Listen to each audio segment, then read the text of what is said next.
How's it going, you guys? So I've had a lot of people message me over the past couple months about concentration and focus issues. Many people say that they just, for some reason, cannot concentrate.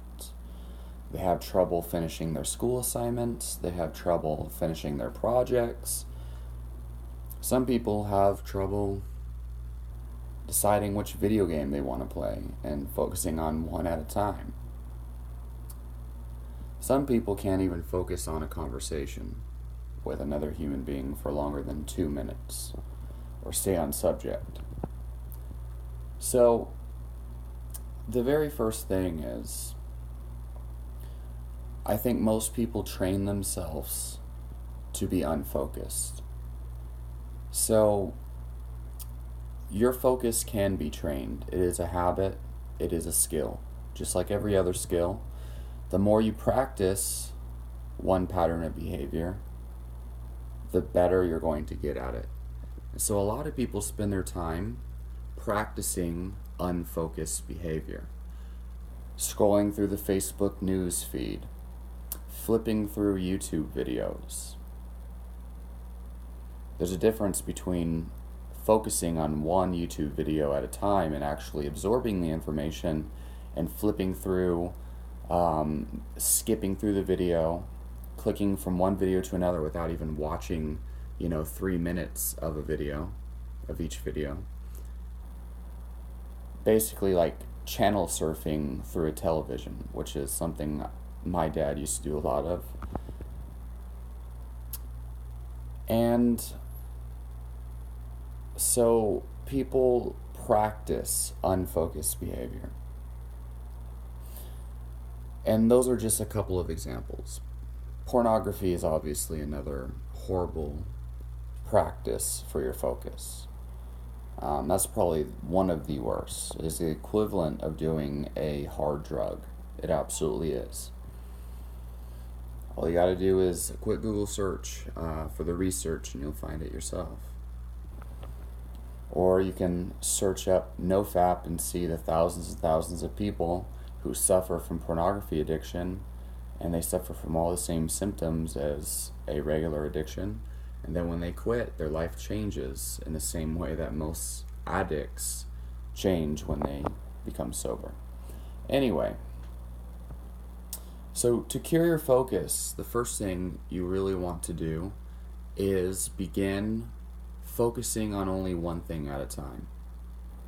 So I keep my phone ringer off. It's on silent. And I'm actually a very busy guy. I have people that are constantly texting me and calling me. The thing is, I have a schedule set for every single day. I know exactly when I'm going to meet with somebody at a certain time. And anybody who's going to be calling me, if I am not expecting a call, it probably is not important. And if it is important, they will leave me a voicemail or they will leave me a text message and I can get back to them later when I see it, obviously. A lot of people, their knee-jerk reaction, and it's they're constantly knee-jerking at dopamine stimulus. So like, if your phone goes off and you immediately open up your phone just because your phone went off, that's unhealthy. Especially like my mother, when we're hanging out and we're eating and we hardly even see each other very often, we're in the middle of a conversation and like her husband calls her every 5 minutes and it's over stupid stuff too. Horribly stupid stuff. Or she'll get like a Facebook notification or something and she'll immediately attend to her phone. This is a prime example of how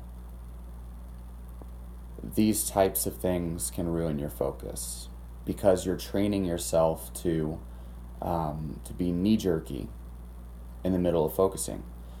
Me and her are trying to have a conversation and then the phone goes off. And then she's like, oh, my phone. And then like she's on the phone. And then in the middle of a phone conversation, I've literally seen her phone will go off multiple times with a text message or a Facebook notification.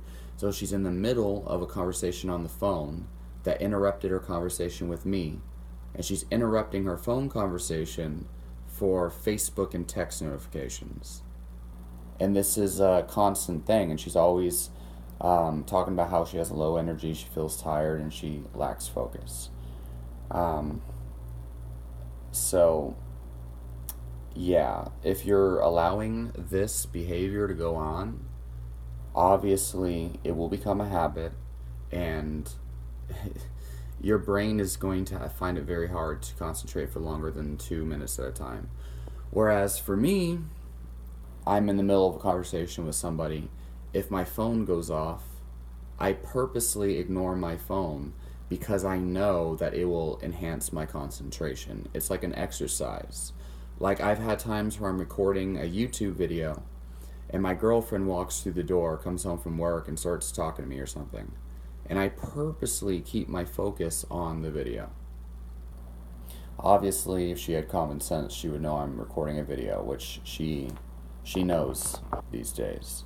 But I don't allow anything to ruin my focus. Just because my girlfriend walks through the door and is in my video unexpectedly doesn't mean I'm going to turn off my video. It doesn't mean I'm going to ruin my own focus.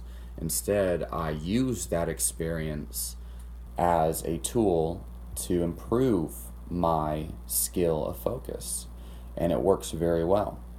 Because a lot of people, like, their child comes in the video or something, and then it ruins the entire thing for them. They're just like, oh, I can't post this on the internet, and it's foolish.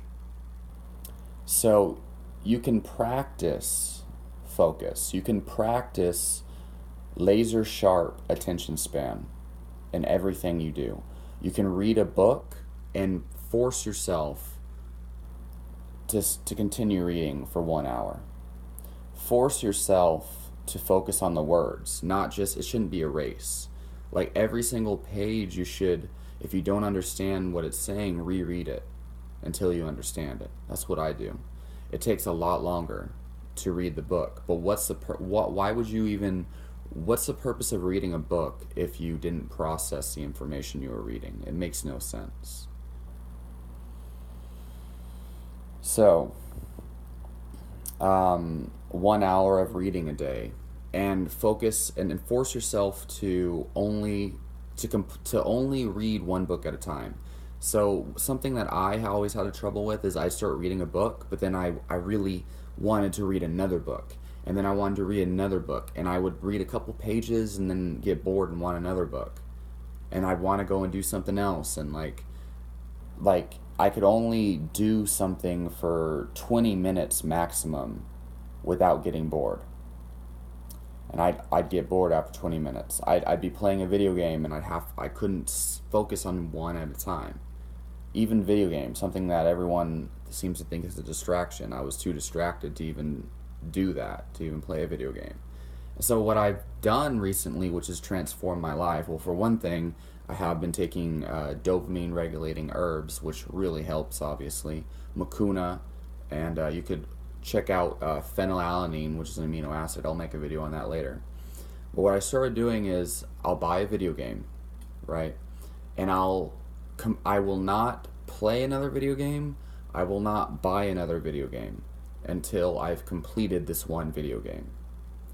And this has made it so much easier, and it allows me to actually appreciate what I'm doing. This is another thing. When you're allowing distractions, especially when you're talking to other people and you're having conversations and you're letting things distract you, it's ruining the present moment. Like, you're not in the present moment, so to speak. It's ruining your ability to appreciate the current moment. It's very hard to appreciate the beauty of a female when you're distracted by the angry thoughts and all the other things that are going on in your life. Or point is, it boosts your appreciation. Same thing with the book. I'll buy a brand new book and I'll force myself to finish that book before I buy another one, because I became a book collector and a video game collector without finishing or appreciating any of the ones I bought. So now I have to finish one finish them before I buy a new one. Leave your questions down below. Let me know what you think and subscribe.